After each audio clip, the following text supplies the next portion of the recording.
राजकुमार आर्यवीर, सुन ले। बहुत घमंड है ना तुझे अपने इस आलीशान साम्राज्य पर। अब मैं तेरे इसी घमंड को शमशान बनाऊंगी। कसम खाती हूँ इस जलती हुई चिता की। जिन कपटी हाथों से तूने मेरे सीधे साधे पिता की सांसें छीनी हैं, मैं उन हाथों को जला दूंगी। तूने जिन हाथों से मेरे पिता की सांसें छीनी हैं, उन्हीं हाथों से मैं तेरे पूरे साम्राज्य को जड़ से उखाड़ फेंकूंगी।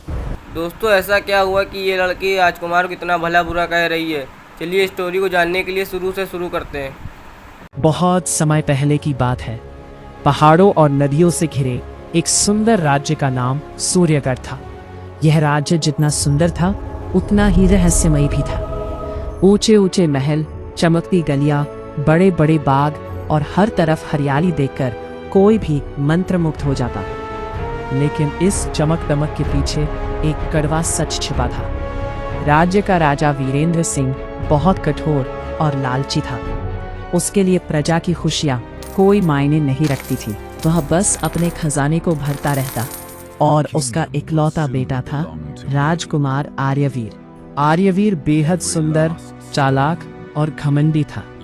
उसके चेहरे पर हमेशा मुस्कान रहती, लेकिन वह मुस्कान धोखे से भरी होती। वह लोगों की भावनाओं से खेलना पसंद करता था। खासकर गरीब लोगों को नीचा दिखाना उसे बहुत अच्छा लगता। पूरा राज्य उससे डरता था। राजमहल में उसकी चालाकियों की कहानियां मशहूर थी। कई बार उसने लोगों को झूठे वादे करके बर्बाद कर दिया था, लेकिन कोई उसके खिलाफ बोलने की हिम्मत नहीं करता। उसी राज्य के एक छोटे से गांव अमृतपुर में रहती थी एक गरीब लड़की, काव्या। काव्या बहुत सुंदर थी, लेकिन उसकी असली खूबसूरती उसका दिल था।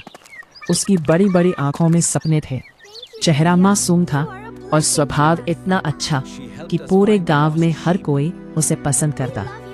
उसकी माँ बचपन में ही गुजर गई थी। उसके पिता रामदास मिट्टी के बर्तन बनाकर घर चलाते थे। गरीबी बहुत थी, मगर ईमानदारी भी उतनी ही थी। काव्या हर सुबह सूरज उगने से पहले उठती, नदी से पानी लाती, घर साफ करती, पिता की मदद करती और फिर जंगल से लकड़ियां लाकर बेचती। के पिता अक्सर कहते हैं, बेटी, इंसान गरीब कपड़ों से नहीं, सोच से होता है। काव्या मुस्कुराकर कहती, एक दिन हमारी किस्मत जरूर बदलेगी बाबा। रामदास उसकी बातें सुनकर हंस देते। उन्हें क्या पता था कि किस्मत सचमुच बदलने वाली है, लेकिन कैसे, ये किसी ने नहीं सोचा था। एक दिन पूरे सूर्यगढ़ में खबर फैली कि राजमहल में बहुत बड़ा उत्सव होने वाला है। राजकुमार आर्यवीर अपना जन्मोत्सव मना रहा था। राज्य के हर गांव से लोगों को बुलाया गया। राजा ने ऐलान किया कि जो भी सबसे सुंदर और अनोखा उपहार लाएगा उसे सोने के 100 सिक्के मिलेंगे। गांव वाले खुश हो गए। सबने अपनी अपनी तैयारी शुरू कर दी। रामदास ने भी सोचा कि अगर वे सुंदर मिट्टी का दीपदान बनाकर ले जाएं, तो शायद इनाम मिल जाए और उनकी गरीबी दूर हो जाए। उन्होंने कई दिनों की मेहनत से बेहद सुंदर दीपदान बनाया। उस पर मोर, फूल और सूरज की आकृतियां बनी थी। काव्या ने उसे देखकर कहा, बाबा, ये तो राजमहल की शोभा बढ़ा देगा। रामदास बोले, अगर भगवान ने चाहा तो यही हमारी किस्मत बदल देगा। उत्सव वाले दिन दोनों महल पहुंचे। महल रोशनी से जगमगा रहा था। हर तरफ संगीत बज रहा था। बड़े बड़े झूमर चमक रहे थे। काव्या ने पहली बार इतना भव्य महल देखा। वो हैरान होकर सब देख रही थी। तभी उसकी नजर सामने खड़े राजकुमार आर्यवीर पर पड़ी। काव्या मंत्रमुग्ध होकर राजकुमार आर्यवीर को देख रही थी। तभी उद्घोषक की आवाज गूंजी। दरबार में उपहार देने का सिलसिला शुरू हुआ। जो लोग ऊंचे खानदान और बड़े घरानों से आए थे, वे सबसे आगे खड़े थे। वे राजा और राजकुमार को खुश करने के लिए सोने के आभूषण, कीमती हीरे और रेशमी वस्त्र दे रहे थे। वहीं दूसरी ओर गांव के जितने भी गरीब लोग आए थे, वे सब डर के मारे एक किनारे लाइन लगाकर खड़े थे। उनके पास सोना चांदी तो था नहीं, इसलिए वे अपनी हैसियत के हिसाब से अनाज, फल या लकड़ी के हल्के फुल्के तोहफे ही दे रहे थे। इसी गरीब लोगों की कतार में काव्या और उसके पिता रामदास भी खड़े अपनी बारी का इंतजार कर रहे थे। कुछ ही देर में रामदास की बारी आई।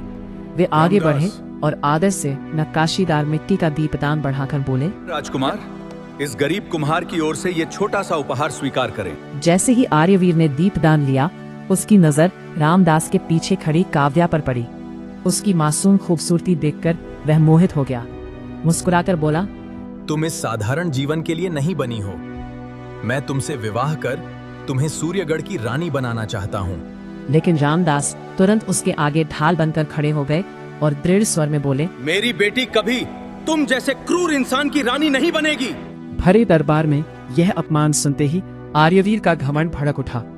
उसने दीपदान जमीन पर पटक दिया और गरजा, तेरी इतनी औकात, तूने मुझे भरी सभा में अपनी बेटी का हाथ देने से मना किया। सैनिकों, इसे पकड़ लो। सैनिकों ने उसे पकड़कर बाहर ले जाकर तूफानी बारिश में एक खंभे से बांध दिया और वहीं छोड़ दिया।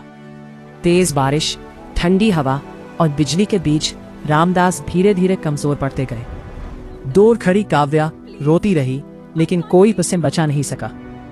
कुछ समय बाद उसी तूफानी रात में रामदास की सांसें थम गई और उनका जीवन समाप्त हो गया। राज दरबार में सन्नाटा था, लेकिन राजकुमार के चेहरे पर कोई दया नहीं थी, सिर्फ कठोरता और घमंड। और दूसरी तरफ काव्या अपने पिता की लाश से लिपटकर रो रही थी। फिर उसकी आंखों में प्रतिशोध की आग जल उठी। वो चीखी, आर्यवीर, मैं तुझसे नफरत करती हूँ, कभी तेरी नहीं बनूंगी। आर्यवीर क्रूर हंसी हंसकर बोला, इसे इसके पिता समेत महल से बाहर फेंक दो। जब भूख से तड़पेगी, खुद मेरे पास लौटेगी। तूफानी रात में काव्या को महल से निकाल दिया गया। वो पिता के शव को लेकर अंधेरे में बढ़ चली। तूफानी रात में काव्या अपने पिता के पार्थिव शरीर को लेकर श्मशान पहुंची। कांपते हाथों से उसने चिता को अग्नि दी और जलती लपटों को देखकर बोली, राजकुमार आर्यवीर, सुन ले, बहुत घमंड है ना तुझे अपने इस आलीशान साम्राज्य पर। अब मैं तेरे इसी घमंड को शमशान बनाऊंगी। तो पार्ट 2 तो इससे भी ज़्यादा ज़बरदस्त आने वाला है। तो पार्ट 2 के लिए लाइक और चैनल को सब्सक्राइब जरूर करें। और आप लोग अपना नाम कमेंट में बताएं, अगली स्टोरी आप लोगों के नाम की ही होगी।